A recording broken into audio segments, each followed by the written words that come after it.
지금 시간에는 이제 좀 중요한 걸 보시게 될 겁니다. 감정평가 실무 문제를 풀 때도 주로 활용하실 내용들인데, 결국은 이런 부동산의 각각의 어떤 성격 특징, 특성들에 의해서 부동산 가격이 결정되는데요. 그런 것들을 비교하기 위한 어떤 기준점이 뭔지를 한번 보도록 하겠습니다. 요거는 이제 표준지 공시지가의 토지 특성이긴 한데요. 우리가 토지를 평가할 때 가장 원칙적인 평가 방식, 제1방법 자체가 공시지가를 기준으로 평가하는 방식입니다. 그래서 표준지 공시지가를 하나 선택을 해요. 여기 이제 100만 원이라면 100만 원 곱하기 시점 수정이라 해가지고, 공시지가는 1월 1일자 가격인데 나는 6월 30일자 가격을 평가하고 싶다. 그러면 1월 1일부터 6월 30일까지의 지가 변동률, 시점의 차에 대한 지가 변동률을 적용하고, 그 다음에 지역 요인 비교, 지역과 지역을 비교해서 평가를 합니다. 근데 보통 이제 표준지는 평가 대상이 주변에 있기 때문에 지역이 다르지는 않습니다. 대부분 지역 요인 비교는 대등한 걸로 1은 같다는 이야기예요. 1로 가시고, 그 다음에 이제 개별 요인 비교를 하는데 여기에서 어떤 걸 비교할 것인지, 그 다음에 공시지가는 일반적으로 시세보다 조금 낮잖아요. 그래서 공시지가를 정상화하기 위해서는 1.5배 정도 해줘야 된다. 50%를 더 증액시켜야지 시세하고 맞춰진다.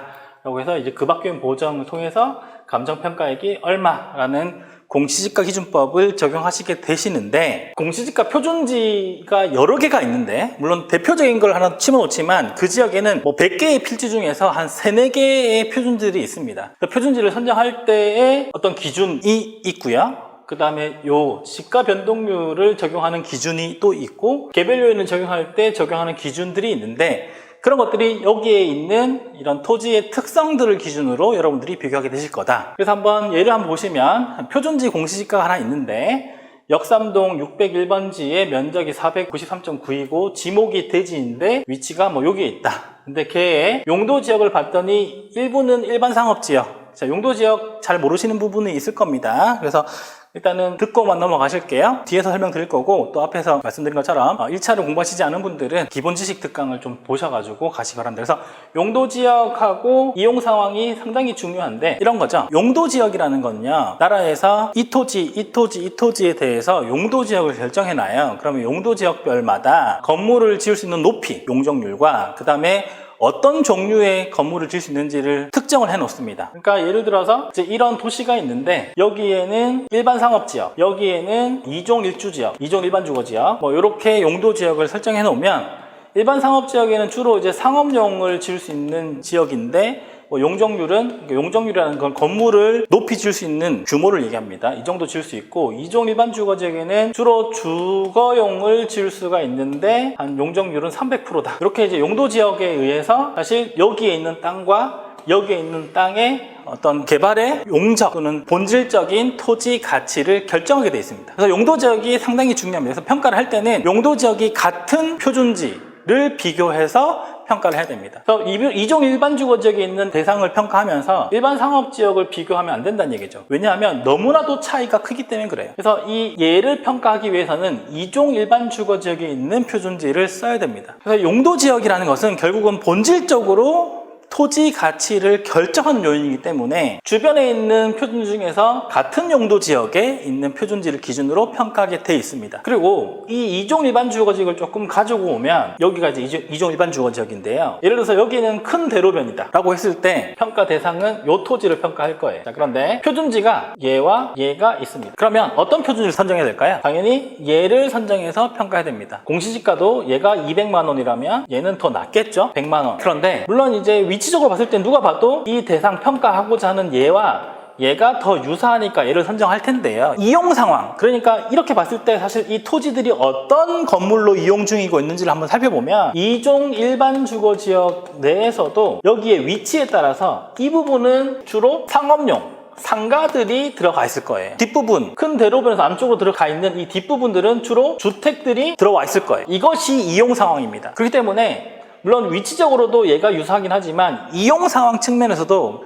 위치에 따라서 결국은 이용 상황들이 달라져서 그런 이용 상황도 같은 것을 선정하는 것을 원칙으로 해서 표준지를 선정하게 됩니다. 본질적으로 어쨌든 용도 지역에서 가장 본질적인 토지 가치가 결정이 돼 있고 또 그 위치에 따라서 이용 상황이 결정되니 용도 지역과 이용 상황이 동일한 표준지를 선정해서 비교하는 것, 이것이 중요하죠. 그래서 우리가 앞에서 본 토지 특성 중에서 용도 지역과 이용 상황이 상당히 중요한 토지의 특성이 됩니다. 됩니다. 그 외에 이제 얘가 노선 상가지대에 있고 붙어있는 도로가 광대, 엄청 넓은 도로에 접해 있다. 그리고 모양이 가로로 일축한 네모 형태의 가장형이고 평평한 지역의 평지다. 그래서 이런 것들이 기타 이제 토지의 특성들인데 이런 것들도 표준지와 대상의 차이가 있다고 하면 이런 것들을 비교를 해서 평가를 한다. 그래서 이 개별 요인에 이런 것들을 반영하게 됩니다. 그래서 뭐 그런 표준지들의 특성, 결국은 이 표준지의 특성이 나와 있지만 표준지 특성과 또 여기에 맞춰진 대상의 특성을 정리해서 표준지와 대상을 비교한 방식으로 가기 때문에 이 특성들이 중요하다. 그래서 그랬을 때에 2018년에 공시지가는 뭐 1,770만 원, 2017년은 1,700만 원, 뭐 이런 식으로 공시지가가 공시되게 됩니다. 그래서 이 공시지가를 가져와서 비교하게 되죠. 먼저 앞에서 설명한 대로 그럼 이제 우리는 개별 요인 중에서 대표적인 게 용도지역 이용 상황, 뭐 전면도로 형상 지세 이런 것들이 본질적인 영향을 미치는데 용도지역이라는 것은 결국은 건축물의 용도, 용적률, 건물을 높이 쌓을 수 있는 것. 그 다음에 건폐율은 이제 건물을 바닥이 이만큼, 토지가 이만큼이라면 이만큼을 지을 수 있는지, 요만큼을 지을 수 있는지가 건폐율이고요. 높이 쌓는 것은 용적률입니다. 자, 그래서 이제 같은 땅이라 했을 때 용적률이 100%인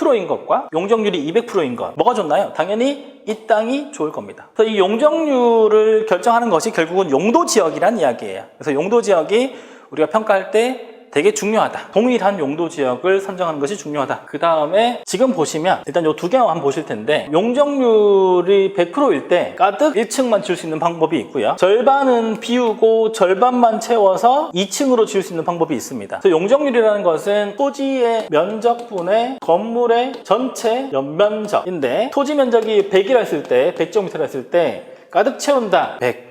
요게 이제 100%고요. 곱하기 100%해서 요것도 보시면 토지 100 중에 건물 50 플러스 50 2층으로 지었잖아요. 그래도 용적률이 100%가 되죠. 근데 땅에다가 가득 채워서 이렇게 건물을 지을 수가 없어요. 건폐율에 따라서 50%라면 이 50%를 넘게 건물을 올릴 수가 없습니다. 그래서 건폐율이 만약에 50%라면 1층에 50제곱미터를 지을 수 있다는 거죠. 그 다음에 2층도 50제곱미터를 지으면서 용적률 100%에 맞춰서 건물을 지을 수가 있습니다. 마찬가지 용적률이 200%인 경우에도 마찬가지고요. 용적률 200%면 땅을 가득 채워서 2개 층을 지을 수 있는데 현실적으로 이런 건폐율은 없습니다. 건폐율이 높아봤자 7, 80%고요. 보통 주거지역은 50%, 60% 그래요. 요 같은 경우는 건폐율 50%로 한다고 하면 절반씩 해서 4개 층, 4개 층까지 지을 수 있다. 그래서 이런 게 용적률에 대한 개념이고요. 그래서 용적률은 대지 면적 나누기 연면적, 건물 전체 면적입니다. 나누기 대지 면적. 그런데 이 용적률을 산정하는 연면적에 대해서는 지하층 수는 빠집니다. 지하는 계속 할 수 있어요. 걔는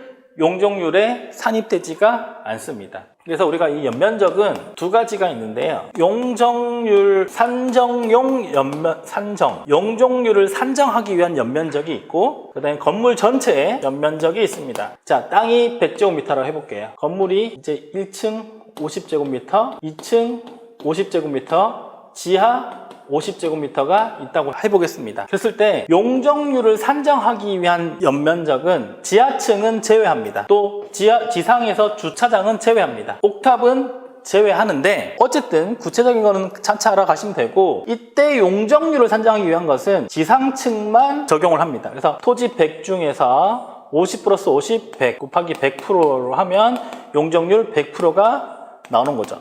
근데 우리가 건물을 평가할 때는 지하층의 건물 가격도 다 평가를 해야 됩니다. 그래서 우리는 건물 평가 시에는 건물 전체의 연면적을 볼 필요가 있는데 이때 건물 전체의 연면적은 1층 50제곱미터, 2층 50제곱미터, 그 다음에 지하층도 있잖아요, 건물이.